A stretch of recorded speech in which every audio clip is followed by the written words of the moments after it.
शुरुआत हम करेंगे प्रियंका चतुर्वेदी से। प्रियंका जी, कल बड़ी घोषणा की गई, जो महायुति की घोषणाएं थी उसमें एडिशन किया गया है। क्या यही तरीका है कि ये चुनाव जीता जा सकता है कि अगर वो 1,500 दे रहे हैं, 2,100 प्रॉमिस कर रहे हैं, तो 3,000 आप देंगे और चुनाव जीतेंगे? क्या यही एक तरीका रह गया? नहीं, सबसे पहले तो हमने महाझूठी गठबंधन का कोई मैनिफेस्टो आया ही नहीं है। एक मंच से कोल्हापुर में हड़बड़ी में यहाँ के मुख्यमंत्री जो अनकॉन्स्टिट्यूशनल मुख्यमंत्री हैं, उन्होंने कुछ अनाउंसमेंट किए थे। 1,500 रुपए वो दे रहे थे, उन्होंने कहा 2,100 देंगे। हमने सारे बजट देखकर, महाराष्ट्र स्टेट बजट क्या है, जैसे कि ज्यादा से ज्यादा भार हमारे स्टेट फाइनेंशियल डिपार्टमेंट को ना पड़े, हमने उसके आधार पर हमने योजना बनाई है जो महालक्ष्मी योजना है। और महाविकास आघाड़ी की तरफ से हमने 5 वादे किए हैं। वही 5 वादे, ऐसे ही सिमिलर वादे कांग्रेस पार्टी ने हरियाणा में, कर्नाटका में, हिमाचल प्रदेश में किए थे और उसको लागू किया है। तो उसी को आगे लेकर हमने बात रखी है कि 3,000 रुपए महिलाओं को महीने में देंगे। और हमने इस हिसाब से किया है कि जिस तरीके से महंगाई की मार महाराष्ट्र में लगी पड़ी है, लूटपाट लगा हुआ है, एक महिला के लिए घर चलाना 1,500 में नहीं काम आता है, तो उनको 3,000 रुपए की हमने रकम तय की है। और बाकी और भी काफी सारी योजनाएं हैं, जैसे 25 लाख फैमिली इंश्योरेंस होगा, हेल्थ इंश्योरेंस होगा, किसानों के लिए 3 लाख से ऊपर लोन वेवर होगा। तो ऐसे 5 हमने मुख्य मुद्दे रखे हैं जो जनता के सामने कल पेश किए गए हैं। और वो मुद्दे उनके हिसाब से नहीं है, जो महाराष्ट्र की परिस्थिति है और महाराष्ट्र की जो आज नीड है उसके हिसाब से हमने किया, और महाराष्ट्र जो हमसे अपेक्षा करता है। विनय जी, क्या तरीका ढूंढा जाए उसमें? एक तरफ रेवड़िया कहा जाता है इस सब चीज को, और यहां पर दूसरी तरफ महायुति की घोषणाएं जो है उसमें भी रेवड़ियों की कमी नहीं है। 1,500 रुपए से आपने शुरुआत की, लोकसभा में चुनाव हार के बाद में सीधे बजट में घोषणा कर दी गई और अब 2,100 कर दिया गया है। लोन वेवर की घोषणा जो पहले करने के लिए तैयार नहीं थी, वो भी घोषणा कर दी गई है। 10 सूत्री कार्यक्रम आपने रखा है, सारी रेवड़िया है। और आपके उसके बाद महाविकास आघाड़ी ने भी उसी तरीके की घोषणा कर दी है। क्या जो सवाल मैंने इनको पूछा था, प्रियंका चतुर्वेदी को, क्या यही एक तरीका रह गया आप चुनाव जीतने का? नहीं, मुझे लगता है सबसे पहले तो प्रियंका जी को मैं बताना चाहूंगा कि ऐसे महायुति के घोषणा पत्र जिसमें 10 अहम बिंदु रखे गए हैं, उसको रबिश करना ये उनकी बड़ी भारी गलती होगी। उन्होंने हरियाणा में भी हमें रबिश करने की मतलब एक कोशिश की, लोगों ने उन्हीं को रबिश कर दिया।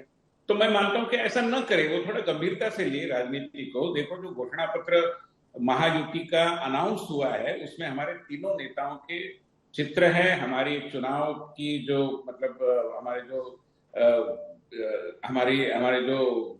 चिन्ह होते हैं, चुनाव चिन्ह, वो सारे दिए गए हैं। और 10 वादे बड़ी गंभीरता से हमने दिए। हड़बड़ी में किया वगैरह, उनको लगता है हम कोई हड़बड़ी में काम करते नहीं, हम सोच समझकर काम करते हैं। और ये जो 10 घोषणाएं हैं, मैं मानता हूं कि इनका कहीं ना कहीं रिफ्लेक्शन हमारे तीनों दलों के, जो अगर अलग अलग घोषणा पत्र आते हैं, बीजेपी का तो जरूर आएगा, तो उसमें निश्चित रूप में मिलेगा। तो पहली बात यह है कि वो उनका जो रिकॉर्ड है, उनका जो आकलन है, उसको जरा ठीक कर ले, मैं उनको विनम्रता से कहूंगा। दूसरी बात यह है कि हमने जितनी सारी घोषणाएं की है, वो उसको रेवड़ी कह के बोलना मैं मानता हूं कि उचित नहीं है। जैसे मैं उदाहरण देता हूं कि हमने अगर लाड़की बहन योजना की है, तो ये लोकसभा के पश्चात ये कहीं हमने कदम उठाया, ऐसा मत मानिए।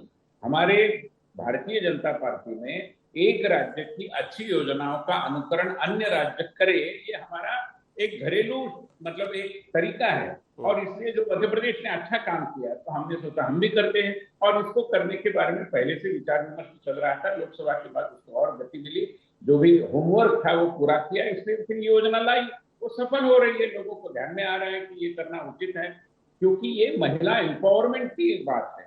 ये केवल एंटरटेनमेंट का विषय नहीं है। जब महिला को अपने खाते में पैसा आता है, पति की या किसी भी अन्य पुरुष की कोई अनुमति लिए बगैर जो वो खर्चा कर सकती है, सेविंग कर सकती है, सेल्फ हेल्प ग्रुप के काम में ला सकती है, इसका एक बहुत बड़ा लाभ सामाजिक सबलीकरण की दृष्टि से होता है। इसको भी ध्यान में लिया जाना चाहिए। इसलिए हम हमारे घोषणा पत्र को हमेशा गंभीरता से लेते हैं, उस पर घंटों काम करते हैं, लोगों से सुझाव लेते हैं। ऐसा नहीं करते हम जैसे हिमाचल में इन्होंने किया कि ओल्ड पेंशन स्कीम हम लागू करेंगे, अब इनको लेने के देने पड़ रहे। अब तक ओल्ड पेंशन स्कीम का, ओपीएस का नाम लेने की भी हिम्मत कांग्रेस के हमारे मित्र नहीं कर पा रहे। कर्नाटक में इन्होंने बस प्रवास के बारे में कहा, उन्हीं में हम देखते हैं कि ठंड पड़ी है और एक कहता है कि नहीं ये तो लोक लुभावन है या ऐसा नहीं करना चाहिए, ये गैर जिम्मेदाराना है, दूसरा कहता है कि नहीं ऐसा प्रकट रूप में मत बात करिए, ये बात ऐसी मतलब निजी बात होती है, उसको प्रकट रूप में क्यों करते हो। तो मैं मानता हूं कि कांग्रेस को केवल चुनाव जीतना और उसके हथकंडे के रूप में ये घोषणा पत्रों की ओर देखते रहे हैं। हमने जो जो वादे किए उन वादों को हमने अमल में लाया। प्रियंका जी, जवाब। हम परसों से कहा, हमने हटा के दिखाया।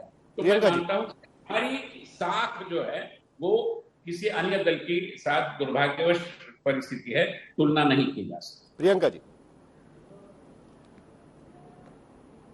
देखिए मैंने काफी विस्तार से अपनी बात रखी और मैंने इनको बीच में कहीं नहीं रोका। नहीं, आप बोलिए। पर थोड़ा यहाँ पे संज्ञान लेने की जरूरत है। जब मैंने जब हड़बड़ी में कहा कि हड़बड़ी में अनाउंसमेंट हुआ, ये तो कोल्हापुर के जब चुनावी रैली के मंच पर उद्धव साहब ने शिवसेना का क्या प्रॉमिसेस रहेंगे, वादे रहेंगे, उन्होंने रखा। उसके 1 घंटे बाद ही इन लोगों ने मिलजुल कर कुछ सामने रखा, पेश किया, वो 10 वादे पेश किए। ये सच्चाई है। वैसे ही सच्चाई ये भी है कि जैसे ही लोकसभा का चुनाव आया और चुनाव में हार हुई, तब इनको अपनी लाड़की बहनें याद आई। 2.5 साल तक तो कोई लड़की बहन याद नहीं आई। चुनाव नतीजे आने के बाद लड़की बहन याद आई।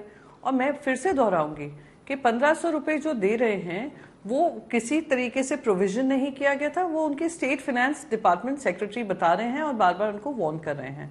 मैं इसमें ज्यादा जाना नहीं चाहूंगी क्योंकि हमने सारे प्रोविजंस कर सारी प्लानिंग कर कि कहां से पैसा आएगा, किस तरीके से आएगा, जनता के ऊपर इसका भार नहीं पड़ना चाहिए, टैक्स पेयर पे इसका भार नहीं पड़ना चाहिए, उस अनुसार हमने किया है।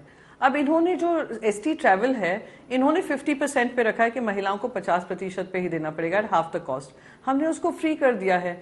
और वो कर्नाटका में जो योजना लागू हुई थी, आप देखेंगे, अगर आप कोई भी रिपोर्ट पढ़ेंगे, दिल्ली में भी ऐसी योजना लागू हुई है, आम आदमी पार्टी ने की है, कर्नाटका में हुई है, कि जहां जहां ये योजना लागू हुई है वो महिलाओं के लिए बहुत ही सुविधाजनक साबित हुई है और उससे कारोबार और बड़ा है। महिलाएं ट्रैवल कर रही हैं, महिलाएं ओन कर रही हैं स्ट्रीट्स को। ये बहुत एक इंपॉर्टेंट एम्पावरमेंट टूल है। अब तीसरी चीज मैं यहाँ पर कहना चाहूंगी कि शिवसेना में जब ये बात कर रहे हैं कि लागू नहीं किया गया है, जब हमारी 1.5 साल की 2 साल की सरकार थी, सबसे पहली वचन पूर्ति जो हमने की थी, हमने वचन पूर्ति की थी कि कर्ज माफी जो किसानों को हमने वादा किया था 2 लाख तक का, वो हमने किया था। बस अंतर यह है कि हमने उस पर 1,500 करोड़ प्रचार में नहीं खर्च किया। जो जनता का पैसा था किसानों तक पहुंचे, किसानों का फायदा हो, और हमने उसमें किसी तरीके का हमने प्रचार से हम बचे रहे थे, जो ये बाकायदा कर रहे हैं। जितना का काम नहीं है उतना 3 गुना प्रचार है। दूसरा वादा जो हमने किया था वो हमने बात की थी कि हम कैसे और रोजगार के माध्यम बनाएंगे। शायद विनय सहस्त्रबुद्धे जी को ये नहीं पता है, पर जब कोविड का कार्यकाल था, महाराष्ट्र में एमएसएमई के माध्यम से 40% इजाफा हुआ था जॉब्स में। ये कोविड के कार्यकाल में ये हमारी उपलब्धि है। डावोस में जाकर हमने 8 लाख करोड़ के इन्वेस्टमेंट डील साइन किए थे, जो बकायदा जैसे ही आपकी सरकार हुई आपने दूसरे राज्यों में पहुंचा दिए। वेदांता फॉक्सकॉन का अब कोई नाम नहीं लेता है क्योंकि गुजरात में जो लेकर गए वहां पे उनको इन्वेस्टर्स नहीं मिले, उन्होंने वो प्लान अबॉर्ट कर दिया। जिस दिन टाटा एबर्स का, please allow me to this complete, मैंने विस्तार से, प्लीज जस्ट 2 सेकेंड्स मोर, उससे ज्यादा मैं समय नहीं लूंगी। मैं ना आपका समय बर्बाद करना चाहूंगी ना इनका, क्योंकि इन्होंने बहुत सारी चीजें कही। तो शिवसेना जो कहती है, शिवसेना जो वादा करती है, जो वचननामा बनाती है और जो वचननामा में शामिल है, और रही वो बात एनसीपी शरद पवार जी की भी, जो हमने वादा किया है, जो हमारा इरादा है, वो जुमला नहीं साबित होगा। जैसे अमित शाह जी ने कहा था 15 लाख घर घर तक पहुंचाएंगे, फिर उसको जुमला बता देते हैं। फिर महिलाओं को 1500 रुपए तब देते हैं जब खुद की लोकसभा में हार हो जाती है। तो जो वादे हैं वो इरादे हैं और वो पूरे करने वाले हैं, ना कि जुमले हैं। नहीं, लेकिन सवाल यहां पर यह उठता है, और यह सवाल मुझे विनय जी से भी पूछना है और प्रियंका जी से भी पूछना है। सवाल यह उठता है विनय जी की रेवड़ी का जो नाम लिया गया है ना, वो हमारा नाम नहीं है, वो प्रधानमंत्री ने खुद कहा था। ऐसी कोई भी योजना जिसके पैसे आप लोगों को दे रहे हैं और जिससे कोई एसेट फॉर्मेशन नहीं हो रहा है। महाराष्ट्र में आज की स्थिति में जितनी योजनाएं आप दोनों के गठबंधनों की तरफ से दी गई है, उस पर अगर खर्चा करना है तो आने वाले सरकार को कम से कम 1.25 लाख करोड़ रुपया 1 साल खर्चा करना पड़ेगा। उसका बजट प्रोविजन है कि नहीं, इसका जवाब अभी तक किसी के पास नहीं है। ये एक तरीके से होड़ लगी हुई है। मुझे कभी कभी लगता है कि ये जो आईपीएल का जो ऑक्शन होता है उसमें कोई कहता है कि मैं 2 लाख दे रहा हूं, तो सामने वाला कहता है मैं 5 करोड़ दे रहा हूं, या फिर सामने वाला कहता है 10 करोड़ दे रहा हूं, और एक जो खिलाड़ी है उसको खरीद लिया जाता है। उसी तरीके से आप कह रहे 1500 रुपया, फिर जब पता चला कि महाविकास आघाड़ी भी आप पैसे बढ़ाने वाली है तो 2100 रुपया घोषणा कर दी गई। उसके बाद मैंने सुना कि महाविकास आघाड़ी में चर्चा चल रही थी कि 2000 दे कि 3000 दे। अब उनका प्रॉब्लम सॉल्व हो गया, उन्होंने सीधे 3000 की घोषणा कर दी। पैसा कहां से आएगा? मध्य प्रदेश में भी 18,000 करोड़ रुपए सेंटर का असिस्टेंस लग रहा है। 38% ज्यादा पैसे आपको लग रहे हैं जो मार्केट से भी उठा रहे हैं और सरकार से भी उठाया जा रहा है। कहां से पैसा आएगा यह सब चीज के लिए? देखिए, मैं आपको एक बात बताना चाहता हूं कि पैसे की व्यवस्था करने का जो एक होमवर्क है वो किए बगैर सरकार, और सरकार में केवल राजनीतिक नेता नहीं होते, ब्यूरोक्रेसी भी होती है, ये सारे मिलकर सोचते हैं तब करके निर्णय होते हैं, कोई मतलब होते नहीं। पहली बात। दूसरी बात है कि हर चीज को रेवड़ी कहना ये भी उचित नहीं। रेवड़ी क्या होती है मैं बताता हूं। इनके कार्यकाल में जब इंदिरा आवास योजना थी वो रेवड़ी थी, क्योंकि वहां ना कोई हिसाब था ना कोई किताब था। आज क्या हो रहा है? आज क्यों घर बन रहे हैं? क्योंकि हम हर मौके पर, हर जो भी उसकी स्टेज है उस पर उसका फोटो अपलोड करने के लिए कहते हैं। यहाँ पर जैसे मराठी में, प्रियंका जी को मराठी आती होगी, मेरा मानना है, मराठी में कहावत है कि बाप दाखव नहीं तो श्राद्ध कर। यहाँ पर एविडेंस के बगैर कुछ नहीं होता। और ये जो महिलाओं को भी ये पैसे दे रहे हैं, हमने हमारे मैनिफेस्टो की चर्चा में ये लाया है कि हम उनको इन्वेस्टमेंट का प्रशिक्षण देंगे, पैसे को कैसे और मतलब पैसे का मतलब उनकी संपदा का वर्धन हो, इसके बारे में हम उनको बताएंगे। इसलिए ये केवल भगवान का प्रसाद, खिरापत जला उनको अपन मराठी वैसे बांटने का कार्यक्रम नहीं है, ये विमेन एम्पावरमेंट का कार्यक्रम है। इसके उसका पूरा सोच समझकर होमवर्क करते हुए हमने सरकार की सारी योजनाएं, हर घर नल से जल की बात हो, आवास योजना की बात हो, हमारे जो फेरी वाले हैं उनके लिए जो स्वनिधि योजना लाई उसकी बात हो, हमने इतनी सारी योजनाएं। लोग फिर विनय जी, दिखता तो यही है ना कि लोकसभा चुनाव में, विनय जी, लोकसभा चुनाव में आपकी करारी हार हुई, उसके बाद ये योजना लाई गई। आपके पास 2-2.5 साल थे ये योजना लाने के लिए। मध्य प्रदेश का चुनाव भी हो चुका था, आपको दिख रहा था, आप तभी चुनाव ये योजना ला सकते थे, शायद लोकसभा में आपको फायदा होता। आपने 1 साल आनंद फानंद में हम लोग योजना लाएंगे, आप बोलेंगे कि आपने लोक लुभाव नहीं आता। हम अगर होमवर्क करके लाएंगे, समय पत्रक थोड़ा इधर उधर हो सकता है। आप ये जो मान के चल रहे हैं कि ये केवल किसी हार के कारण हम कर रहे हैं, मैं मानता हूं ये आप हमारे ऊपर अन्याय कर रहे हैं। एक प्रेजुडिस ओपिनियन है, ये सही नहीं है। और प्रियंका जी के ज्ञानवर्धन के लिए मैं कहूंगा बड़ी विनम्रता से कि वेदांत फॉक्स, उसका जो मतलब यहाँ से वहां गुजरात में स्थलांतरण हुआ है, वो 2022 के जून महीने के पहले, जब श्रीमान उद्धव ठाकरे जी की सरकार थी उस समय हुआ है, हमारे कार्यकाल में नहीं हुआ है। थोड़ा सा मतलब अपने स्मरण को वो थोड़ा सा ठीक कर ले, मेरा विनम्र निवेदन। प्रियंका जी, यही सवाल आपको भी, पैसे कहां से आएंगे? 1.25 लाख करोड़ रुपए खर्च करने पड़ेंगे। आप छोड़ दीजिए कि अगर आपको किसानों का ब्याज माफ करना है तो मैं वो समझ सकते हैं, वो वन टाइम कॉस्ट होगा। लेकिन बाकी जब शुरुआत में 1500 रुपए देकर ये योजना लाई गई थी, तब आपके गठबंधन के नेता कह रहे थे ये तो भीख दे रहे हैं, मत दीजिए, इससे खर्चा हो जाएगा, इससे सरकार चल नहीं पाएगी, पैसा कहां से आएगा? अब आप भी उसी तरीके की योजना ला रही है, 3000 रुपए दे रही है। फाइनेंशियल मैनेजमेंट का कहां सवाल उठता है इसमें? एक तो सबसे पहले सबसे पहले मैं क्लियर कर दूं, फाइनेंस मिनिस्टर जो हैं वो अजीत पवार जी हैं, और उन्हीं के फाइनेंस डिपार्टमेंट से बार बार राज्य सरकार को वार्निंग दी जा रही है। वार्निंग सिर्फ लाड़की बहन के लिए नहीं दी जा रही है, प्लीज अंडरस्टैंड। अक्टूबर महीने से के एंड से नवंबर फर्स्ट वीक तक, अक्टूबर फर्स्ट वीक से जो 1000 गवर्नमेंट रेजोल्यूशंस पास हुए थे, जो 1 लाख करोड़ के टेंडर्स पास हुए हैं, उन सबका खामियाजा हमारी फाइनेंस डिपार्टमेंट को हैंडल करना पड़ रहा था, स्टेट ट्रेजरी डिपार्टमेंट को। जो लैंड का आवंटन किया गया है, अदानी से लेकर भारतीय जनता पार्टी के एमएलए जो साखर जिनका कारखाने हैं, उनको ये लैंड अलॉट किए गए हैं, हर नाम से दिए गए हैं, बगैर टेंडर के किए गए हैं, उसके बारे में भी स्टेट डिपार्टमेंट ने वार्निंग दी थी। मैं आपको बताती हूँ ये पैसे कहां से आएंगे। ये पैसे वहां से आएंगे कि कैसे हम ये जो फालतू का ये लोग प्रचार कर रहे हैं और फालतू की जेब भरे जा रहे हैं। आपने इनका एसेट डिक्लेरेशन तो देखा होगा, 2019 से लेकर 2024 में 100% से लेकर 700% इनके एसेट्स में इजाफा हुआ है। ये पैसा कहां से आया इनके पास? आज आम जनता का 10% इनकम नहीं बढ़ती है, इनका 700% बढ़ जाता है। तो ये जो करप्शन का मॉडल है ना, उसको हम खत्म करेंगे। ये जो प्रचार का मॉडल है ना, उसको हम खत्म करेंगे। जो रोजगार ये बाहर लेकर गए हैं ना, वो रोजगार हम यहां पर लाएंगे। जो इंडस्ट्रीज है ना, हम उनको वापस से महाराष्ट्र में लेकर आएंगे, हम महाराष्ट्र के इंडस्ट्रियल पॉलिसीज को इंसेंटिवाइज करेंगे, हम मैग्नेटिक महाराष्ट्र के द्वारा MOU साइन करेंगे। ये सब हमने पूरा निर्णय लिया हुआ है, पूरी प्लानिंग के साथ कर रहे हैं। और क्योंकि बार बार मुझे विनम्र निवेदन कर मुझसे बात निवेदन कर विनय जी से कहूंगी, जरा 30 सेकंड का ये क्लिप मोदी जी का सुन लीजिए, उनकी क्या कहना था ऐसी स्कीम्स के बारे में जो ओडिशा में हो रही थी, जो पहले 6,000 मिल रही थी ओडिशा सरकार की तरफ से, आपने उसको बढ़ाकर 10,000 महिलाओं के लिए किया है। गरीबों को फरमाने के लिए नए विक्रम लगा रहे हैं।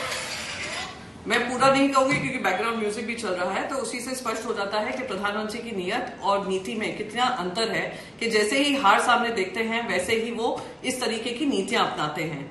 नीयत इसलिए बोल रही हूं, महिलाओं को किसी तरीके से उनकी जिंदगी में सुधार करने की थी नहीं, रोजगार के माध्यम थे ही नहीं, भ्रष्टाचार और लूट का मॉडल है, तो मैंने आपको बहुत विस्तार से समझाया। विनम्र निवेदन होगा कि जरा स्टेट डिपार्टमेंट से आप बात करें, फाइनेंस डिपार्टमेंट से, कि किस तरीके से आपने महाराष्ट्र सरकार को, महाराष्ट्र ट्रेजरी को लूट कर अनगिनत ऐसी योजनाएं बनाई जिसने जेब जो भरे हैं वो आपके MLAs के भरे हैं, इसी उम्मीद में कि कहीं ना कहीं ऐसे रेवड़िया MLAs को बांटकर आपकी सरकार शायद फिर से आ जाएगी या उन गद्दारों को अपने पास रख सकेंगे। विनय जी जवाब दीजिए।